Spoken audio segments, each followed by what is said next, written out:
नमस्कार आपका।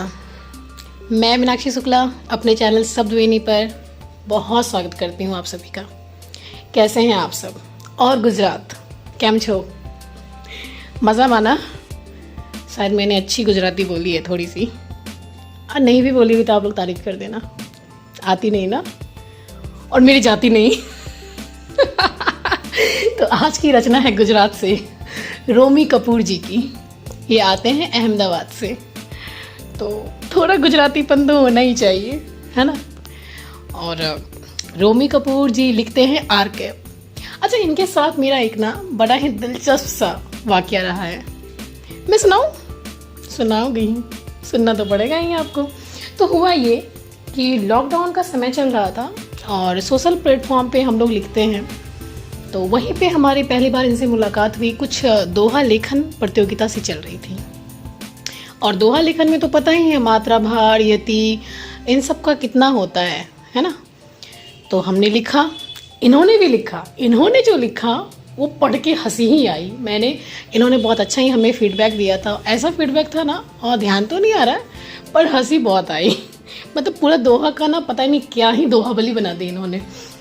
तो लेकिन अच्छा लगा। और मैं जब इनकी रचना पे गई तो मैंने कहा ये क्या है, ये तो दोहा नहीं है। तो बोलते क्यों रोना है, सारे तो रोते ही रहते हैं, आप हंसी, ये क्या कम बड़ी बात है। मैंने कहा वाह क्या बात है। मतलब मैं फीडबैक उतने शानदार नहीं दे पाती, पर उस समय तो कहने का मन बड़ा आया। मतलब सर मैं धन्य हो गई। कुछ तो है। और मेरा मानना है खुश रहो, चाहे यहाँ रहो या वहाँ रहो, की फर्क पैंदा है, सोशल है या रियल है। आदमी को हमेशा खुश रहना चाहिए, जहाँ जितना मौका मिले समेट लेना चाहिए। मैं कहाँ से कहाँ चली जा रही हूँ, मैं वापस लौट के आती हूँ आरकेप जी के बारे में। आरकेप सर, इन्हें ये अपने बारे में कहते हैं कि सुनो मैं लिख नहीं सकता, लेकिन ना बहुत समय के बाद मुझे अनुभव हुआ कि मैं अनेकों विषय पे कहानियाँ रच सकता हूँ। एक शौक था बचपन में, यूं ही लिखता रहता था कुछ किस्से, कहानियाँ। ये लिखने का जो शौक है ना, कब आदत बन गया पता ही नहीं चला। तो उस समय वैसा कोई प्लेटफॉर्म था नहीं कि जिसके जरिए मैं अपने लेखन को लोगों तक पहुंचा सकूं। फिर दौर शुरू हुआ इंटरनेट का, तो फिर हमने लिखना शुरू किया। और जब लोगं के अच्छे फीडबैक्स मिले, मित्रों के, पाठकों की सराहना मिलने पे इतनी हिम्मत खुल गई। अब रेगुलर लिखना शुरू कर दिया मैंने। तो बहुत जगह इनके संस्करण, जो साझा संस्करण, उनमें रचनाएं भी प्रकाशित हुई। इनकी एक रचना जिसमें हमने साथ काम किया था, लॉकडाउन वाली, हाँ इसमें इसके पीछे भी एक बहुत ही प्यारी सी मज़ेदार सी बात है। कहे बिना रहा नहीं जा रहा मेरे से। मेरे बच्चे ने जब देखा तो बोलते हैं, अरे मम्मा ये तो बिल्कुल नाना जी जैसे दिखते हैं। और सर कहते हैं आप हमें भैया क्यों नहीं बोलती, ये सर क्या लगा रखा है। तो सर आज ही आपको आंसर मिल गया होगा। कोई बात नहीं। रोमी कपूर जी का अपना खुद का यूट्यूब चैनल भी है, आप आरकेप करके सर्च कर सकते हो, और मैं इनका लिंक भी डाल दूंगी, मेंशन कर दूंगी कैप्शन में।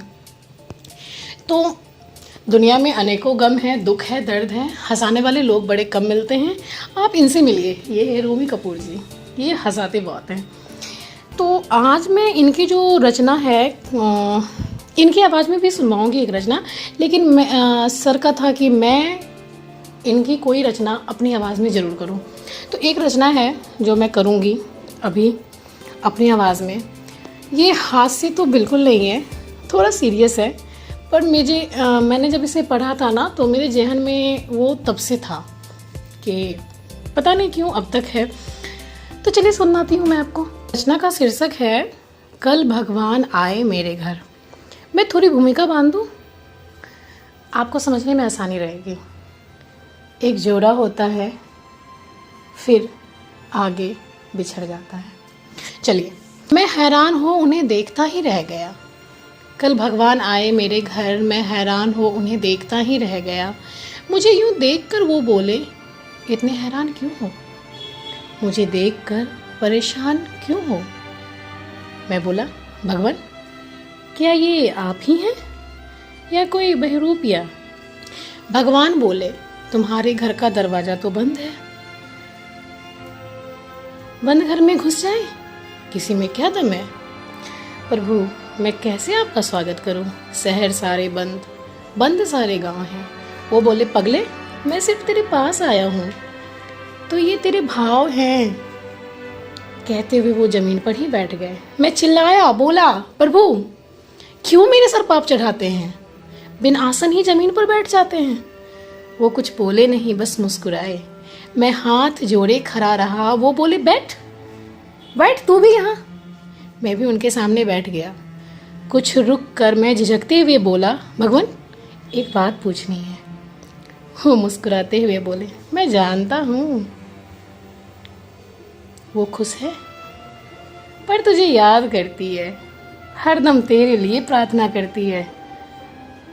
मैंने रूंधे गले से कहा, उसे भी साथ ले आते, हम कुछ देर मिल लेते। भगवान ने मेरी आंखों में देखा और बोले, जो दुनिया छोड़ कर जाते हैं वापस कभी नहीं आते हैं। ये रिश्ते, ये नाते सब यहीं रह जाते हैं। मैं चुप। बहुत बहुत धन्यवाद आपका। इतनी खूबसूरत कविता है ना, और आप लोगों ने सुना। तो चलिए मैं रोमी कपूर साहब की आवाज़ में एक रचना प्रस्तुत करती हूँ आपके लिए। आप बने रहिए। बहुत बहुत धन्यवाद आपका। कहते हैं कि दुनिया में अगर सबसे मुश्किल काम कोई है तो वो है किसी के चेहरे पर मुस्कान लाना, किसी को हंसाना। और आज के दौर में जहाँ सभी बड़े टेंशन में हैं, लोगों के चेहरों से मुस्कानें गायब हैं। मैं जो थोड़ी बहुत कविताएं लिखता हूँ उसमें हास्य रस जो है वो एक मेरा फेवरेट जोन रहा है। अहमदाबाद के नरेंद्र मोदी क्रिकेट स्टेडियम पर एक भारत और इंग्लैंड के बीच में एक टेस्ट मैच हुआ था। टेस्ट मैच यानी 5 दिन का मैच, लेकिन 2 दिन में निपट गया। तब मैंने उसके ऊपर एक कविता लिखी थी हास्य रस में, वही आपको सुना रहा हूं। कविता का शीर्षक है हाय रे क्रिकेट।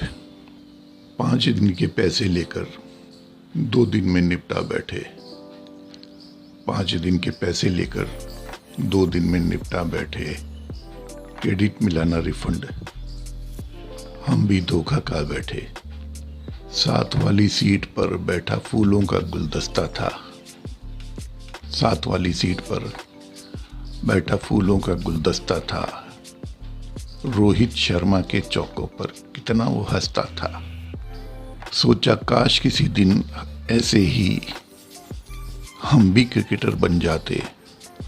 हमारे हर चौके छक्के पर वो कितना खिलखिल जाते। हमने सोचा साथ रहेगा, ये तो 5 दिवसीय मैच है। नहीं पता था साला इसमें भी कोई कैच है। खूब ठिठोली की दोस्तों ने और पिलाओ फ्रूटी।